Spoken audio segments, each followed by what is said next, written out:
Oh hey, what's up? My name is Jace Diehl, the biggest Pixar connoisseur on the WWW. And just like the rest of the world, I think that Star Wars and Pixar are the greatest things in the world.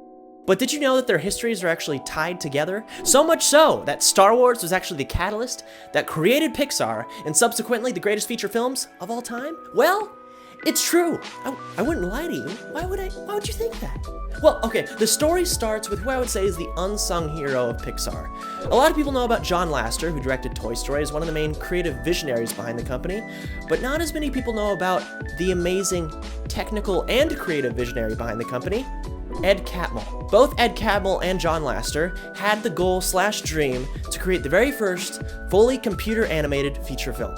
I wanted to be an animator, I wanted to be an artist, but at the same time, I believed that I wasn't good enough to be an animator. So I switched over to physics and computer science. As soon as I took the first class, I just fell in love with it. I just blew everything else away.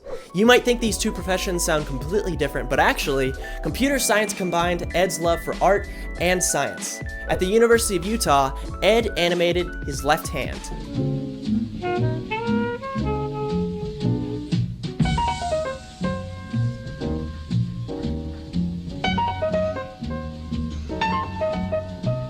This was a major breakthrough for animation at the time because this was the first time that curved surfaces were achieved in a 3D model, a moving 3D model. And this caught the attention of New York Tech.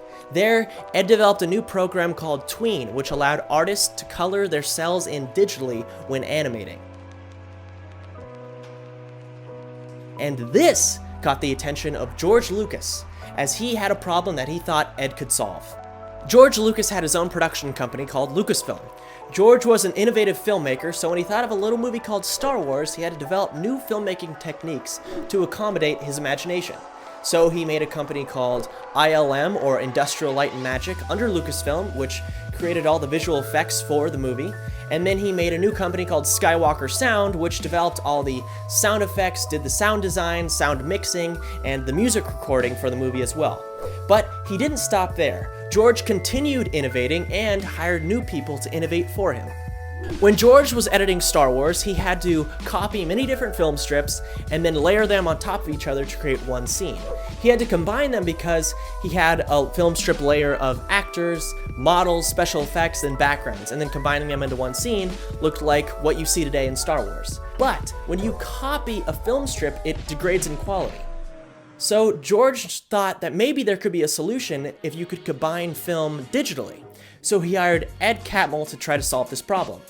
Ed hired an amazing team of computer scientists, and they eventually solved this problem with a new program called Edit Droid. This team then went on to do things beyond what they were hired for, jobs that the special effects team at Lucasfilm weren't even capable of doing.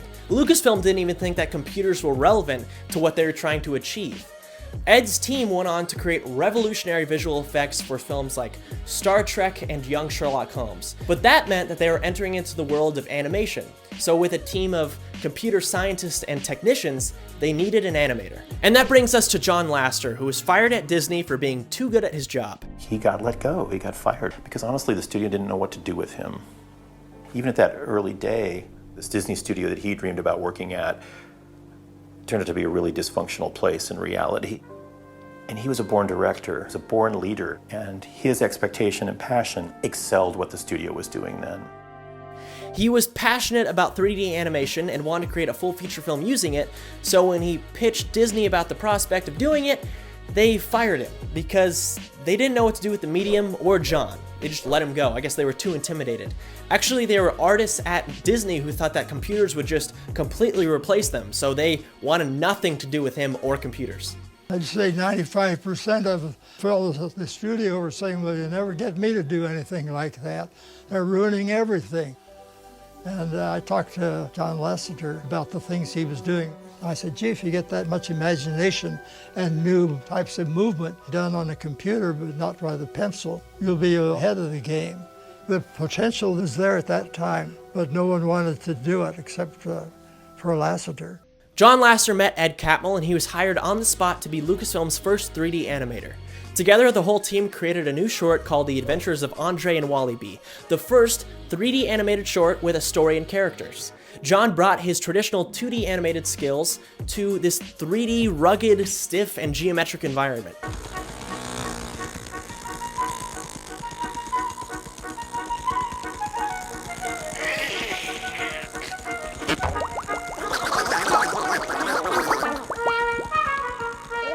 A lot of people think that this is Pixar's first short, but actually, it's a Lucasfilm short. The team continued to innovate the medium by creating the Pixar image computer. That's the first iteration of the name Pixar, and this device was so far ahead of its time that no one in its time would use it. The only people who knew what to do with it were the people who created it. They made a solution to a problem no one had. Well, I guess some people used it. People in the medical community used it, and some people who used it for photo satellite analysis. So as you can imagine, it's still basically no one. The original problem George Lucas hired Ed Catmull and his team to do to combine film digitally was achieved. But they had kind of gotten off track by creating new software and new hardware for the company, which George really didn't need anymore. So he knew that this team was capable of something amazing, so he didn't want to just fire everybody. He wanted to sell them to someone who was capable of pushing them forward. And remember, Ed and John's dream was to create the first fully computer animated feature film. So they pitched a guy named Steve Jobs on the idea, and he literally bought into the idea of creating this film. And so George sold Lucasfilm's computer division to Steve Jobs, and that division became Pixar. Hollywood was too closed off and ingrown for George Lucas, so he decided to put Lucasfilm in San Francisco. There he was free to do whatever he wanted. The team at Pixar loved the culture so much at Lucasfilm that they decided to also stay in the Bay Area, and so the culture that you know at Pixar was actually developed at Lucasfilm, another way that Star Wars influenced Pixar. They first created the short called Luxo Jr., which later became the mascot for the company. Then a short called Red Stream, then another one called Tin Toy, which was the inspiration for Toy Story. You're an action figure! You are a child's plaything! You are a sad, strange little man. Toy Story was such a monstrous success at the box office that George Lucas put out an ad in one of the Hollywood trades to congratulate Pixar on the success. Dear Ed, John, Ralph, and the rest of the gang, who would have thought that when you left home that you would travel to infinity and beyond? Congratulations on an extraordinary digital decade. George Lucas and all your friends at Lucasfilm, ILM, Skywalker Sound, and THX. Pixar found a new home at Disney when they were bought out in 2006, and in 2015, Lucasfilm was also bought out by Disney, putting both Pixar and Lucasfilm back under the same roof. And that, kids, is the circle of life. It's the circle of life. And that's the story of how Star Wars created Pixar Animation Studios. Thanks for watching, and be sure to subscribe here for more awesome Pixar videos. I'm Jace Diehl. See you later.